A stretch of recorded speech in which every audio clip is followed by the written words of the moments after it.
रायपुर में 150 करोड़ की सरकारी जमीन का घोटाला, रसूखदार अधिकारियों की मिलीभगत से हुआ पूरा खेल।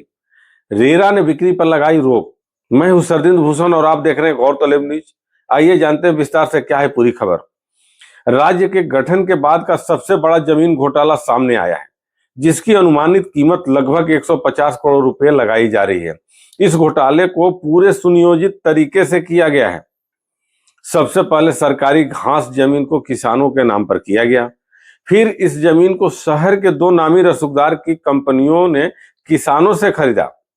इसके बाद जमीन को देश की नामी मल्टीनेशनल कंपनी को बेच दिया गया। कंपनी इस जमीन पर प्लाटिंग कर लोगों को बेचेगी। इसके लिए कंपनी ने एक बड़ा विज्ञापन भी जारी किया है। गौरतलब हो कि रायपुर तहसील के डोमा में करीब 50 एकड़ जमीन तहसील के रिकॉर्ड में चराई और घास भूमि के नाम दर्ज थी, जिसे किसी निजी स्वामित्व में नहीं दिया जा सकता। इसके बावजूद इस जमीन को कुछ किसानों को अलॉट किया गया।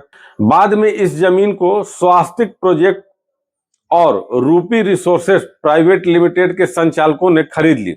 अफसरों ने भी बिना किसी जांच के करोड़ों की जमीन को दो कंपनियों के नाम कर दी। इसके बाद जमीन एक बड़ी multinational company messrs Godrej private limited को बेच दी गई। रसूखदारों के हौसले कितने बुलंद है, इसका अंदाजा इसी बात से लगाया जा सकता है कि रेरा में बगैर पंजीयन कराए ही जमीन की बिक्री शुरू कर दी।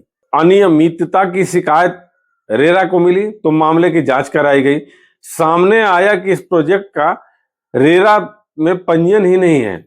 इसे नियम का उल्लंघन मानते हुए भूमि विक्रय पर रेरा ने रोक लगाई। बताया जा रहा है कि इस मामले में 3 एजेंटों को नोटिस भी जारी किया गया।